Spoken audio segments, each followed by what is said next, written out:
Hello दोस्तों, आप सभी को मेरे यूट्यूब चैनल पर स्वागत है। तो आज का हम इम्पोर्टेंस करंट अफेयर देख रहे हैं जो काफ़ी इम्पोर्टेंट रहेगा आपके एग्ज़ाम के लिए। तो चलिए शुरू करते हैं। तो पहला प्रश्न है, लोकसभा के महासचिव के रूप में किसे नामित किया गया? तो लोकसभा के महासचिव के रूप में आपके नाम किसे किया गया? इसका 4 ऑप्शन दिया है। स्नेहलता श्रीवास्तव, पी.के. ग्रोवर, उत्पल कुमार सिंह, बाल शक्कर। तो इसका सही आंसर क्या होगा? जो लोकसभा अध्यक्ष जो ओम बिरला ने है ना, और लोकसभा अध्यक्ष भी कौन है? तो ओम बिरला है। ने वरिष्ठ ये जो वरिष्ठ आईएएस अधिकारी जो आईएएस अधिकारी उत्पल कुमार सिन्हा को क्या कर रहे हैं? लोकसभा के महासचिव के रूप में नियुक्त किया। किसने? तो लोकसभा अध्यक्ष कौन है? तो ओम बिरला ने। तो इसका सही आंसर होगा क्या? लोकसभा के सचिव के रूप में किसे नियुक्त किया गया? तो इसका ऑप्शन नंबर सी आंसर होगा, यानी उत्पल कुमार सिंह। तो हम अगले प्रश्न की तरफ बढ़ते हैं। हमारा अगला प्रश्न है, एनडीडीबी के अंतरिम चेयरपर्सन के रूप में किसे नियुक्त किया गया? तो एनडीडीबी के रूप में अंतिम चेयरपर्सन के रूप में किसे नियुक्त किया गया? पहला ऑप्शन है टी नंदा कुमार, दूसरा है वर्षा जोशी, तीसरा अमृता पटेल, चौथा है कृष्ण कुमार। तो इसका सही आंसर क्या होगा? वर्षा जोशी। क्या होगा? वर्षा जोशी।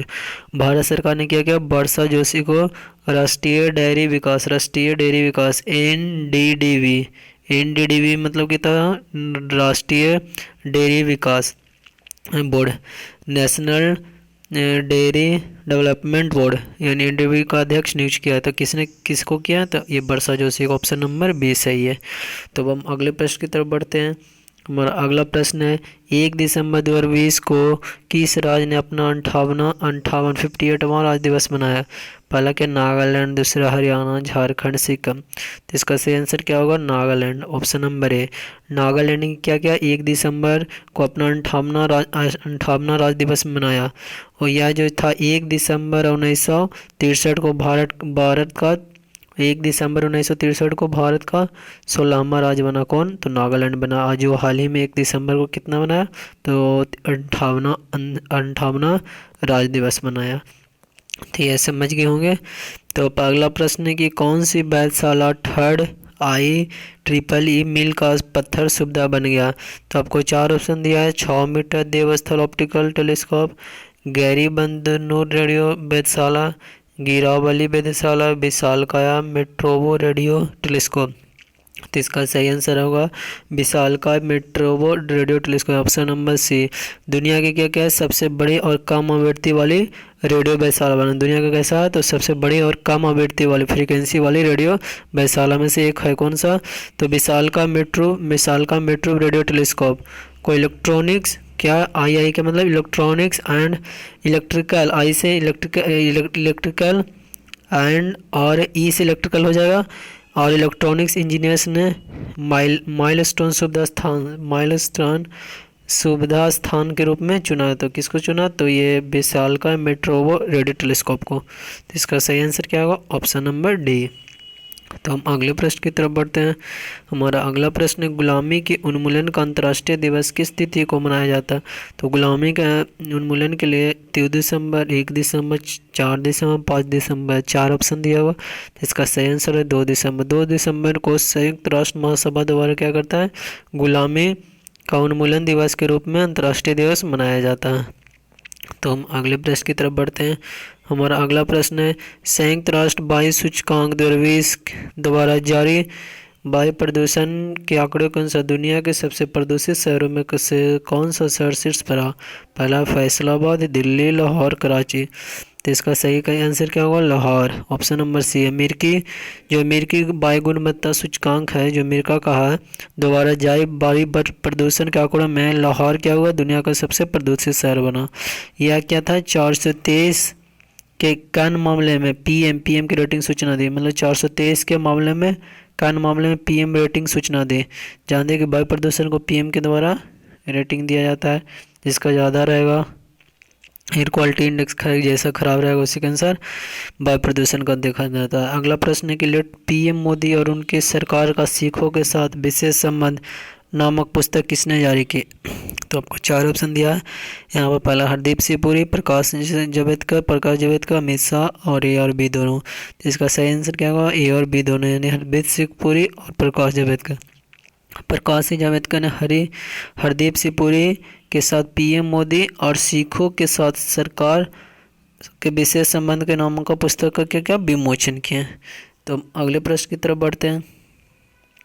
हमारा अगला प्रश्न, क्यूएस एशिया यूनिवर्सिटी रैंकिंग 2021 के अनुसार किस संस्थान ने सूची में शीर्ष स्थान प्राप्त किया।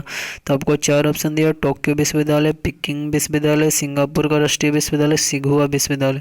तो इसका सही आंसर क्या होगा, सिंगापुर का राष्ट्रीय विश्वविद्यालय। ऑप्शन नंबर से क्यूएस एशिया यूनिवर्सिटी रैंकिंग 2021 में national university of Singapore NUS national university of Singapore अव्वल रहा, यानी शीर्ष पर रहा। क्यूएस एशिया यूनिवर्सिटी रैंकिंग में कौन रहा, सिंगापुर। अगला प्रश्न है कि भारतीय विदेश सचिव ने किस देश में भारतीय सहायता के तहत निर्मित 3 स्कूलों का उद्घाटन किया। तो यहाँ 4 ऑप्शन दिया हुआ, नेपाल, भूटान, श्रीलंका, चीन। तो इसका सही आंसर क्या होगा, नेपाल। ऑप्शन नंबर है। विदेश सचिव कौन है, हर्षवर्धन श्रृंगला। नेपाल के गोरखा जिले में क्या किया, भारतीय सहायता के तहत निर्मित 3 स्कूलों का क्या किया, जो निर्माण था उन 3 स्कूलों का क्या क्या उद्घाटन किया गया। तो नेपाल में यह कार्य किया गया। तो अब हम अगले प्रश्न की तरफ बढ़ते हैं। नए संसद भवन के निर्माण की देखरेख के लिए केंद्र सरकार द्वारा कितनी सदस्य समिति का गठन किया गया। 4 ऑप्शन दिया, 5, 7, 10, 3। इसका सही आंसर होगा 5। जो केंद्र ने नए सदन भवन के निर्माण की देखरेख करने के सुनिश्चित करने के लिए क्या किया, 5 सदस्यीय टीम का क्या क्या गठन किया, कि जो नया जो बन रहा है संसद भवन उसके देखरेख के लिए। अगला, भारतीय नौसेना ने ब्रह्मोस सुपरसोनिक क्रूज मिसाइल के जहाज रोधी संस्करण का प्रशिक्षण किस स्थान पर किया। 4 ऑप्शन दिया, अंडमान निकोबार में, अब्दुल कलाम द्वीप पर, पोखरण पर, विशाखापट्टनम पर। तो इसका सही आंसर होगा ऑप्शन नंबर अंडमान निकोबार। भारतीय नौसेना ने क्या किया, अंडमान और निकोबार द्वीप समूह क्षेत्र से ब्रह्मोस सुपरसोनिक क्रूज मिसाइल के जहाज रोधी संस्करण का क्या क्या प्रशिक्षण किया, जहाज रोधी संस्करण का क्या क्या प्रशिक्षण किया। अगला प्रश्न है, बाटा संगठन के वैश्विक CEO के रूप में किसे नियुक्त किया गया।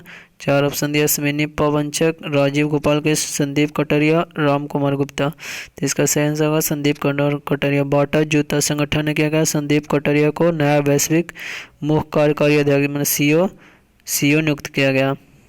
तो इसका सही आंसर क्या होगा, ऑप्शन नंबर C। तो हम अगले प्रश्न की तरफ बढ़ते हैं। हमारा अगला, उत्तराखंड के सूर्यधर झील का उद्घाटन किसने किया। तो उत्तराखंड के सूर्यधर झील को आपको ऑप्शन बताना है। पहला, बेबी रानी मौर्य, M वेंकैया नायडू, त्रिवेंद्र सिंह रावत, नरेंद्र मोदी। तो इसका सही आंसर होगा त्रिवेंद्र सिंह रावत। उत्तराखंड के जो मुख्यमंत्री हैं त्रिवेंद्र सिंह रावत, उन्होंने देहरादून के ढोरवाला में सूर्यधर का उद्घाटन किया, सूर्यदर्शन का उद्घाटन किया। तो कहाँ किया, ढोरवाला में, कहाँ, उत्तराखंड के देहरादून में। तो अगला प्रश्न की तरफ बढ़ते हैं। हमारा राष्ट्रीय प्रदूषण नियंत्रण दिवस किस तिथि को मनाया जाता है। 4 ऑप्शन दिया, 1 दिसंबर, 3 दिसंबर, 30 नवंबर, 2 दिसंबर। तो इसका सही आंसर होगा ऑप्शन नंबर 2 से। हर साल क्या करते हैं, भारतीय राष्ट्रीय प्रदूषण नियंत्रण दिवस 2 दिसंबर को मनाया जाता है, ताकि किस लिए, उस दिन खोए हुए लोगों को सम्मान किया जा सके। किस लिए, तो उसके खोए हुए लोगों को सम्मान किया जा सके। और देश में प्रदूषण से लड़ने के लिए ध्यान और क्या करें, अभियानों को क्या करें, नवीनीकृत मतलब नया योजना लाए कि किस तरह प्रदूषण से लड़ा जाए, नया टेक्नोलॉजी लाया जाए ताकि प्रदूषण को कम किया जा सकते। इसलिए हम लोग प्रदूषण दिवस मनाते हैं 2 दिसंबर को। अगला प्रश्न है कि विश्व मलेरिया रिपोर्ट 2020 के अनुसार किस देश ने दक्षिण पूर्व एशिया में मलेरिया के मामलों में सबसे बड़ी कमी दर्ज की है। तो 4 ऑप्शन दिया, पहला भारत, चीन, पाकिस्तान, जापान। तो इसका सही आंसर होगा भारत। जो विश्व स्वास्थ्य संगठन के अनुसार क्या है, भारत ने दक्षिण पूर्व एशिया में मामलों में सबसे कम मलेरिया के कम दर्ज किया है। मलेरिया के खिलाफ क्या है, वैश्विक लड़ाई में प्रभावशाली लाभ कम आया है। तो ये जो कौन है, जो हमारा देश भारत है, जिन्होंने मलेरिया के विश्व मलेरिया रिपोर्ट में भारत ने क्या किया, दक्षिण पूर्व एशिया के मामलों में बहुत कम दर्ज किया, यानी अच्छा बात है। अगले प्रश्न की तरफ चलते हैं। विश्व कंप्यूटर साक्षरता दिवस किस तारीख को मनाया जाता है। 4 ऑप्शन दिया, 4 दिसंबर, 3 दिसंबर, 5 दिसंबर, 2 दिसंबर। तो इसका सही आंसर होगा 2 दिसंबर। विश्व कंप्यूटर साक्षरता दिवस हर साल 2 दिसंबर को मनाया जाता है, जहाँ लोगों के बीच क्या क्या कंप्यूटर की शिक्षा और अस्तित्व को बढ़ाया जाता है। तो हम अगले प्रश्न की तरफ बढ़ते हैं। हमारा अगला प्रश्न है कि UBS की उम्मीद है कि वित्त वर्ष 2012 में भारत की वास्तविक जीडीपी वृद्धि कितनी होगी 2012। तो इसको 4 ऑप्शन दिया है। तो 2021 वित्त वर्ष 2021-22 में 21-22 जो फाइनेंशियल ईयर 22 है उसके लिए यूएसबी की उम्मीद है कि वित्त वर्ष 2022 में भारत की वास्तविक जीडीपी है +10 पॉइंट, मैंने ऑप्शन नंबर इसका बी होगा +10% तक पहुंच जाएगा। ये जो यूएससी ने क्या किया है वित्त वर्ष 23 में भारत का जीडीपी जो वित्त वर्ष 23 में भारत का जीडीपी 6.2% स्थिर रहने का अनुमान लगाया है। जो 6.2 कौन सा ईयर में 2023 में 2022 में यहाँ पर 2022 है तो 2022 में +10% रहने का अनुमान लगाया। तो इसका सही आंसर क्या होगा जो यूएसबी ने 2022 के लिए ये फाइनेंशियल ईयर 2021-22 और 2021-22 और 2022 के लिए जो जीडीपी का अनुमान लगाया हुआ है 10% और 23 के लिए कितना लगाया तो 6.2%। तो हम अगले प्रश्न की तरफ बढ़ते हैं। हमारा अगला प्रश्न है कि देश ने अपनी तरह के ऑर्गन डोनर मेमोरियल का उद्घाटन किसने किया। तो देश ने अपनी तरह के ऑर्गन डोनर मेमोरियल का उद्घाटन किसने किया। पहला सचिन पायलट, अशोक गहलोत, गोविंद सिंह डोटासरा, अमित शाह। तो इसका सही आंसर हो अशोक गहलोत। राजस्थान के जो मुख्यमंत्री कौन है अशोक गहलोत ने भारतीय अंगदान दिवस पर भारतीय अंगदान दिवस पर अंगदाताओं के लिए देश के पहले स्मारक का क्या उद्घाटन करने को तैयार किया। तो हम अगले प्रश्न की तरफ बढ़ते हैं। जो राजस्थान के मुख्यमंत्री कौन है अशोक गहलोत ने किया।